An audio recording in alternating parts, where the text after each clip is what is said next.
The envelope was heavy, too heavy for paper. She placed it in my hands while the room stood and clapped. Lights burned my eyes. My name echoed from the stage speakers. Best achievement, lifetime honor. The words didn't reach me. All I saw was her face, still, careful, practiced. The seal was already broken. I knew what it was before I opened it. My hands didn't shake. That surprised me. Our children stood behind her, grown now, smiling, nodding, like this was part of the show, like they were proud of her timing. I flipped the pages, signed each line with the pen they handed me. The crowd thought it was part of the ceremony, a joke, a contract. Only she knew, only I knew. I leaned in close, so close she could feel my breath.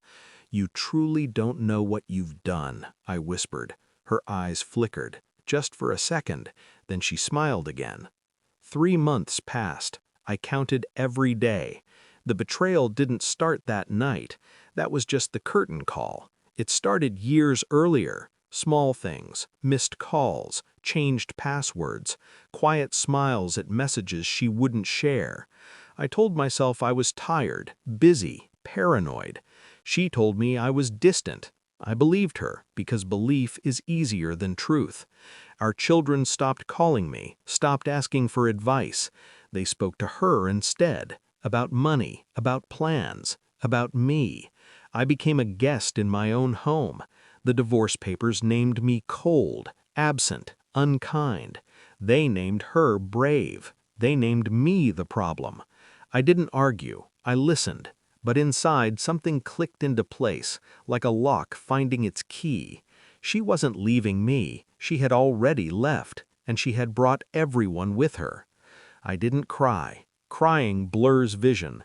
I watched. I checked dates, bank records, old emails saved in backups she forgot about, hotel charges during work trips, a phone she kept in her car.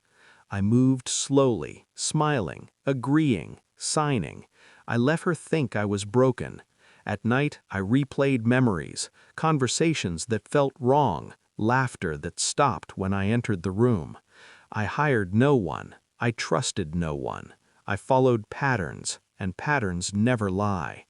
There was another man, not a stranger, a friend, someone our children trusted, someone who had been at our table. The worst part wasn't the cheating, it was the planning. They had decided my ending without me. The proof came in a small folder, photos, messages, dates, clear, simple, final. I invited her to coffee, neutral place, bright windows, no shadows. She smiled like nothing was wrong. I slid the folder across the table.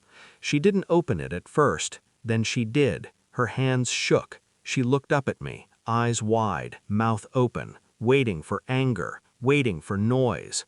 I sipped my coffee. "I know," I said. 2 words, enough. She cried, begged, explained, blamed time, blamed loneliness. I listened. I felt nothing. I had already made my move. The awards, the money, the trust funds, all in my name, all protected. The story she told our children fell apart when the truth arrived in their inboxes. Screenshots, dates, lies stacked neatly. I didn't defend myself. I let facts speak. She lost more than me, friends, respect, control. I didn't raise my voice. I walked away.